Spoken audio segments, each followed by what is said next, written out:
Good morning. Today is March 1st, 2016, and we are at the Holyoke Soldiers Home in Holyoke, Massachusetts. My name is Bob Ragone, and I have the distinct pleasure of interviewing Mr. George Presta. Good morning, George. How are you today? Good morning, sir. We are here this morning, George, to talk to you about your military history. So let's start right from the very beginning. George, can you tell me where and when were you born? I was born in Hartford, Connecticut, February 22nd, 1924. George, how old are you? 92. God bless you, sir. Can you tell me the names of your parents and what their occupations were? My father was Frank Presta, and my mother was Teresa Presta, and my father was a shoemaker. He had a shoemaker shop in Hartford, and my mother was a housewife. Thank you. George, did you have any brothers and sisters? Yes. I was the youngest in a family. I had 3 brothers and 2 sisters. Were any of them in the military? No. Okay. George, what were you doing just before you joined the military? Well, I was working. I left school at 16. See, my father died when I was 7. My mother and I were alone. My brothers and sisters were already gone and married. So I went to work at 16, support myself and my mother. And from 16 on until I reached 20 years old when the World War II broke out, and I went into service at age 20. At the age of 20, what branch of the military did you join? I went to the U.S. Army. Why did you decide on the Army, George? Because I prefer the Army over the Navy. Because I don't like water. It's a good reason. All right. Can you tell me, where did you go for basic training? For basic training, they sent me to Camp Blanding, Florida. And I was there for about 4 months, from May to August 1944. And I had intensive training there in the heat. The heat was 100-degree heat every day. So it was from May to August we had our training there. Then from there they sent me home for a 10-day furlough. And then from there. They're kind of big right now, but anyway, I ended up in Texas for a while. I was in Texas for I don't know, a few months, and then from Texas they sent me to Virginia. I forgot the name of the town, but I was in Virginia at the. Well, anyway, it was at the coast, and that's where I took I boarded a troop ship there, and I boarded a troop ship there, and we ended up in Italy. The troop ship's name was the Argentina, and we were on that ship about 11 days. George, can you tell me the name of the unit you were assigned to? Well, I was in the 10th Mountain Division and then also the 2nd Infantry Division. So I was overseas with the 2nd Infantry Division. And we landed in northern Italy, and we fought in the North Apennine Mountains in northern Italy. And we fought our way down to lower Italy. Now, George, did you actually see any combat while you were there? Yes, of course, yeah. Okay. I saw combat, and I was wounded on March 3rd, 1945, in my right thigh, a shrapnel wound. And I went to a field hospital, and from a field hospital, I went to a general hospital.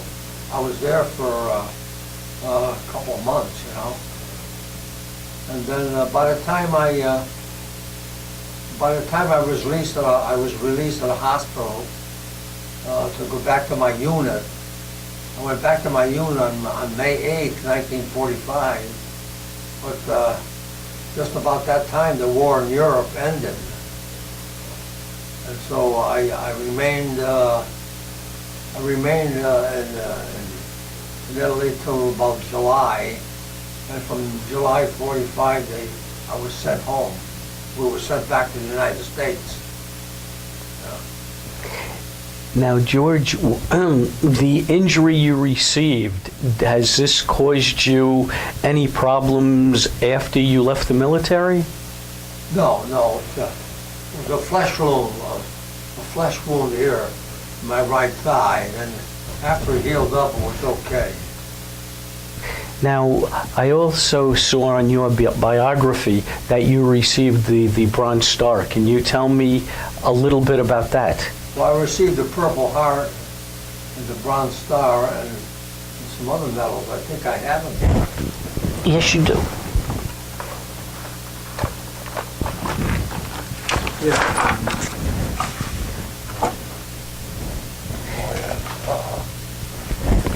George, perhaps we can go over a few of those. Could you hold that up so the camera can see it? Yeah, these things were pinned up. I like to pin them back on so we could take the picture. Well, George, you've told us about the Purple Heart, and can you tell us a little bit about the Bronze Star?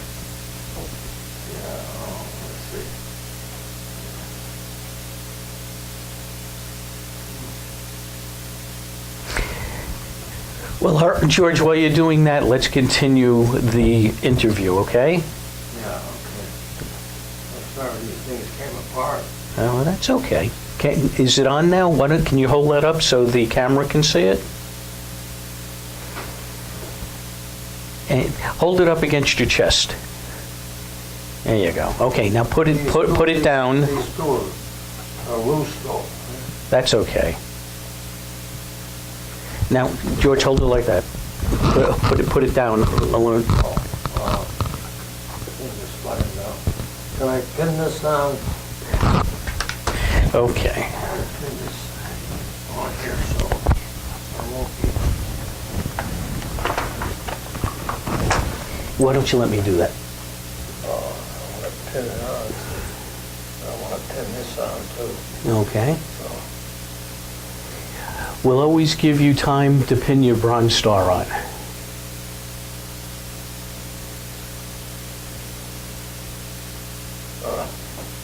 Why don't I do this? George, give it to me. I'll do it for you. Thank you. All right. So now while I'm putting your medal back on, why don't you tell us a little bit about why you were awarded the Bronze Star? Well, because of the action I was in, several of us got the Bronze Star. But I didn't get that immediately. I got that later. It was awarded to me later. Can you tell me a little bit about the action that you were involved in or the combat you were involved in? Oh yeah, we were involved in the, did you get it pinned on? Here you go. Oh, good. George, can you hold it up a little higher? Put it up here on your chest. There you go. All right. Now, bring it down. Bring it down. Okay, that's good. Now, we see the Bronze Star, the Purple Heart, and I see the Combat Infantry Badge, which is awarded to anyone that's been in a combat situation. And there's a whole series of medals on the bottom. George, can you tell us a little bit about those medals? Go ahead, you can look at them. Well, you gotta take a picture. Okay. He already took the picture. He has them, yes. So now you take a look at them and you can tell us about the medals. Okay, you got we got the Purple Heart here, you got the Combat Infantry.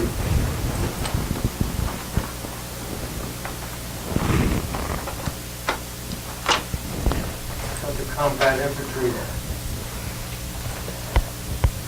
back here, and the rifle, I got this from That's for Rifle range. right, that's your marksmanship badge. Yeah. And the Good Conduct Medal here. Okay. And this is the Army of Occupation Medal over here. And this is the American Campaign Ribbon here. Okay. And this is the World War II medal here. Okay. And this is the European African Middle Eastern campaign here. And of course, this is the Bronze Star here.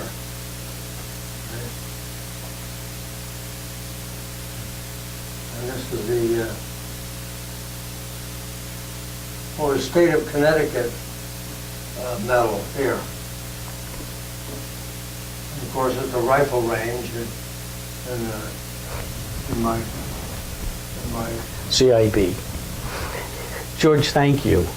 Now, let's get back to what you were going to tell us about the Bronze Star and that particular campaign you were in. Whatever you can tell us about it would be helpful. Well, of course, I wasn't the only one receiving the Bronze Star. There were others also.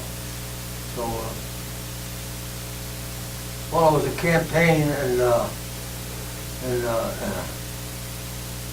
the mountains of northern Italy, and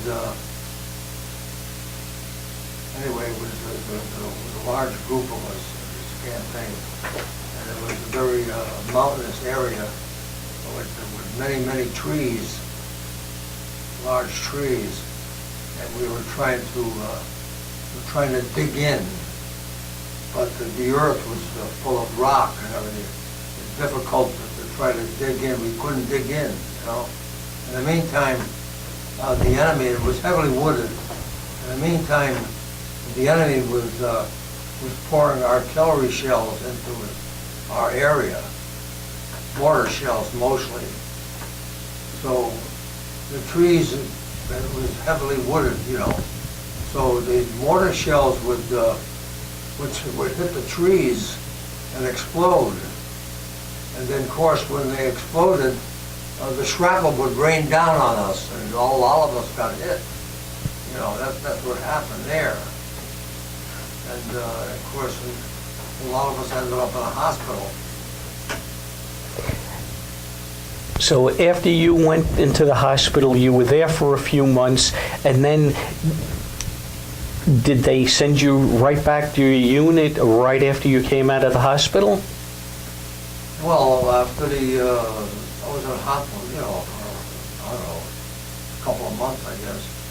And then they sent me back to the unit, but by that time, the war in Europe had ended. See, then the war in Japan ended in August. I'm talking about 1944, 45 now. Mm-hmm.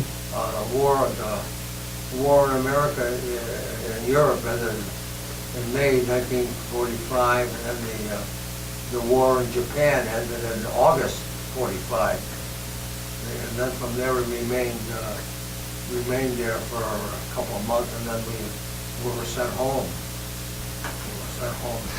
George, after the military sent you home, did they send you to another base? Well, I was home on leave for a while. Somehow, home on leave. And then after my leave, they sent me out to Colorado. I was there for a while. In the meantime, I mean, I was engaged.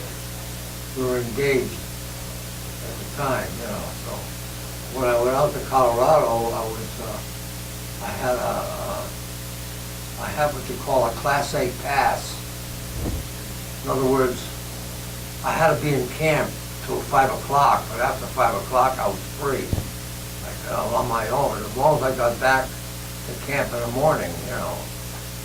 So while I was out there, I sent for my girlfriend, and she came out there. We got married out there. We got married out there, and you know, she stayed with me for a while because I used to go off duty at 5, and I would stay overnight with my wife, and then in the morning I had to go back to camp. Then she stayed for a couple of weeks, and then she went back home. We got married out there, you see. And years later, about 5 or 6 years later, after I come out of the service, we got remarried by a priest. Okay, so George, your last duty station was out in Colorado. When were you finally honorably discharged from the military? Oh yeah, then my mind, I try to get things straight in my mind. Anyway, when it was time for me to get discharged, they sent me to Fort Devens, Mass. At Fort Devens, Mass, I was there for a short time, and I got my discharge there, in Fort Devens, as far as I can remember now. And then from there, after I was discharged, I went home.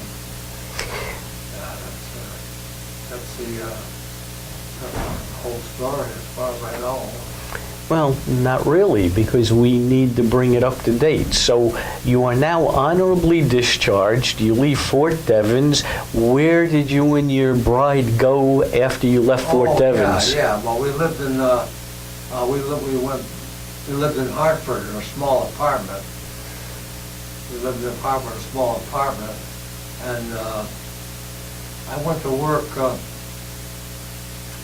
At Pratt Whitney in East Hartford. You know, they manufactured aircraft engines there. Mm-hmm. So I worked there for a while, for about a year or so, and then when I decided I didn't want to work in a factory the rest of my life, so I was taught. So you know, I saw my mailman every day. So I talked to him about it. He says, "Yeah, why don't you try the post office? He said you can go to the public library here in Hartford, and you can get information on post office exams," which I did. So I went there and I got some information on post office exams, and I applied for a job at the post office, and they sent me a letter, and then they sent me a letter saying that I was hired, and I started work, and I started employment there in April of that year. What year was that?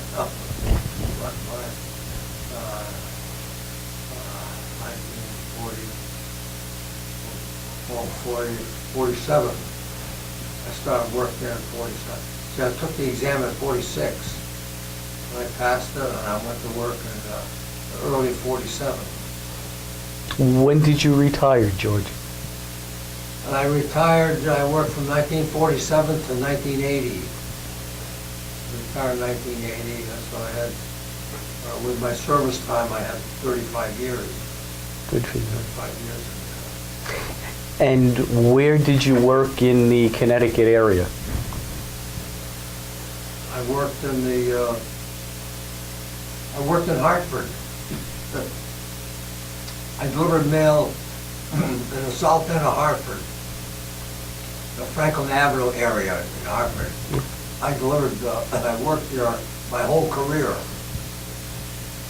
Was made up of Italian, Polish, and Irish families.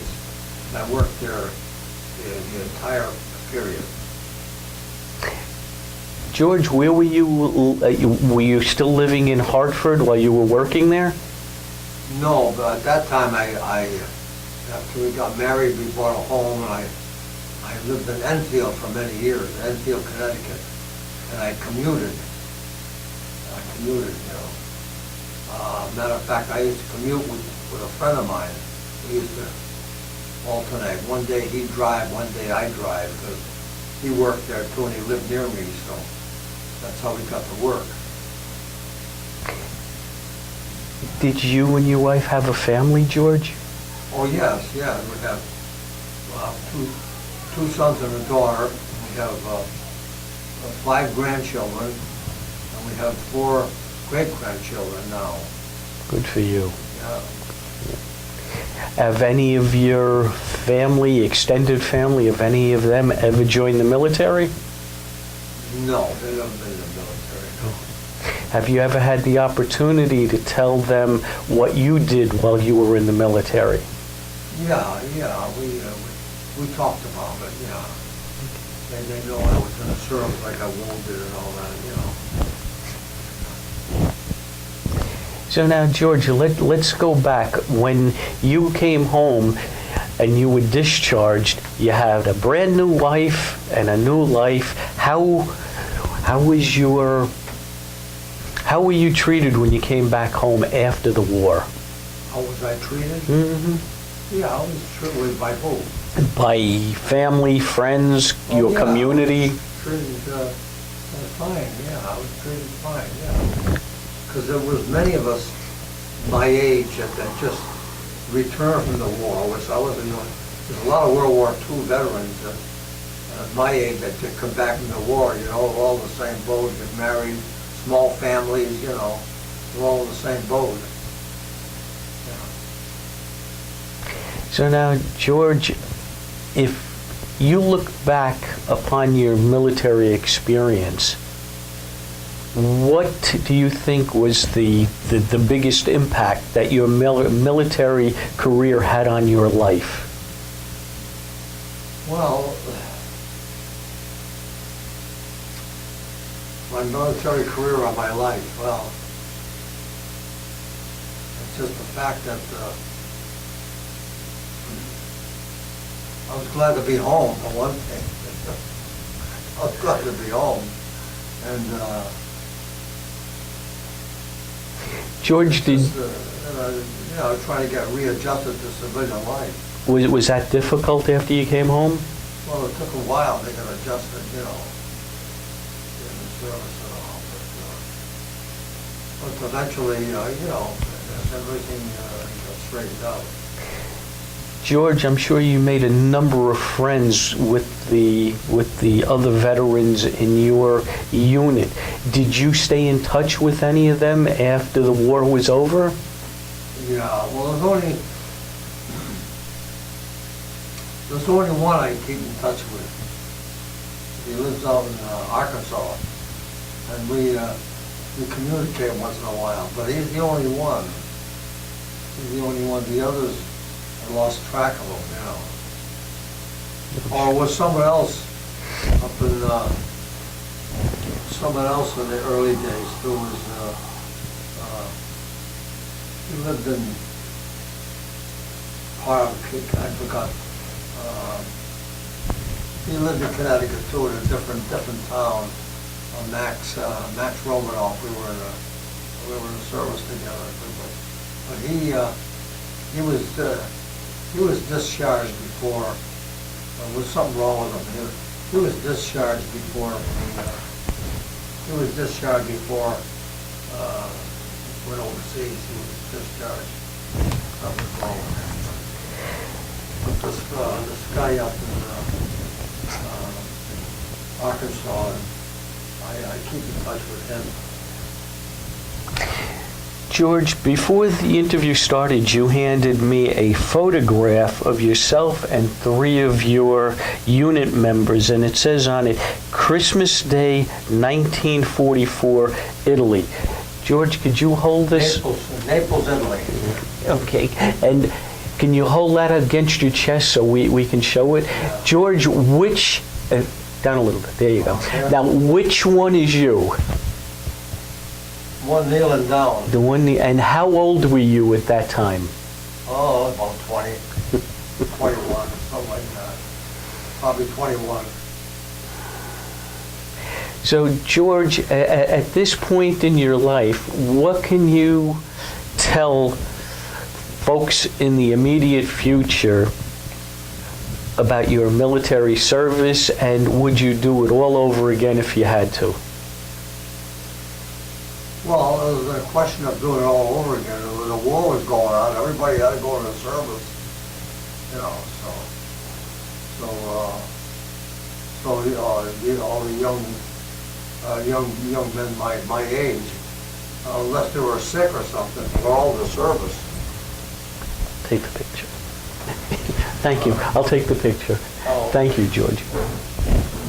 I brought all these things in, had my family bring these things in.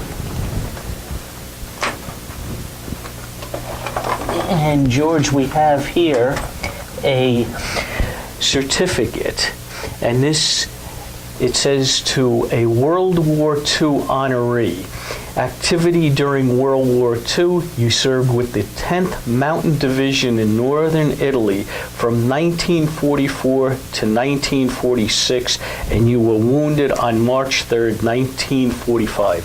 George, please hold that up. Yeah.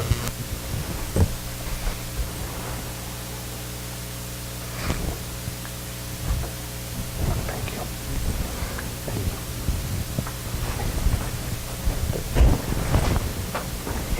George, before we end this, I just want to say thank you so much for coming in to talk to us. 3 more minutes. 3 more minutes? All right. Actually, we're going to ask you a few more questions. Is that okay? Yeah. All right. All right. So now, George, tell us a little bit about your family members. I see that your daughter lives in Glastonbury? Yeah, my daughter, my son-in-law live in Glastonbury, Connecticut, yeah. Okay. Now, does your daughter come to visit you here? Oh, yeah. George, how long have you been here with the Soldiers Home? I don't know, a few weeks. Wow, so you're a new member. Yeah. Okay, and what do you think of your living quarters? Oh, it's fine, yeah, it's fine. Do you have room? I have to, you see, I have to be here because I take so much medication, and everything is here for me, the doctors and everything. Mhm. See, if I was at home, I couldn't remember my medication. You know, so this way they give me all my medication on time, and the doctors are here if I need them. Like I just had my eyes examined recently. Then before that, I saw my dentist. He checked my teeth out, so they checked me all out here, so, which is something I couldn't do at home, you know. So I guess it's the best place for me at my age, 92 years old. Mhm. See, I don't drive anymore. I gave up my car to my son, so I gave up my license, so I don't drive, so I couldn't do very well at home because I couldn't get around. Do you have any roommates? Roommates? Mm-hmm. Or are you in a single room? What do you mean, in the service? No, here, at the Soldiers Home. No, we all got our own room. Oh, okay. No, And what about the food, George? oh, food here? Mhm. Oh, it's good. Food's okay, yeah. And the activities? Then they have a canteen here if you want to buy something. If you want to get a hamburger or something, or you could buy something on your own if you want. Yeah. And what about activities? Do they keep you Oh, yeah, busy they have- enough? Yeah, they have activities here. They have entertainment quite often here. They have entertainers here. Yeah, they have Sarah Sarah is in charge of activities. And she's here quite a bit, sets up a lot of activities. George, what about activities outside the soldiers' home? Do they take you to different places? Yeah, I went to, they took me to a dinner recently at the Holyoke Elks. We went to a spaghetti dinner a short time ago, yeah. So we go there once in a while, we get out. What's your overall impression of the soldiers' home after a few short weeks? Yeah, that's fine, yeah. They're doing a pretty good job here. Because we have the entertainment and all, singing and everything. Matter of fact, we had a karaoke thing the other day, and I sang. I sang along with some others, so, it's a fun time. That's good. Well, George, at this point, I would like to thank you so much for coming in and talking to us today. And I also want to thank you for your service to our country because, sir, you are one of the unsung heroes of our country, and people deserve to hear your story. So once again, thank you very much, and God bless you. Thank you. Now, can I take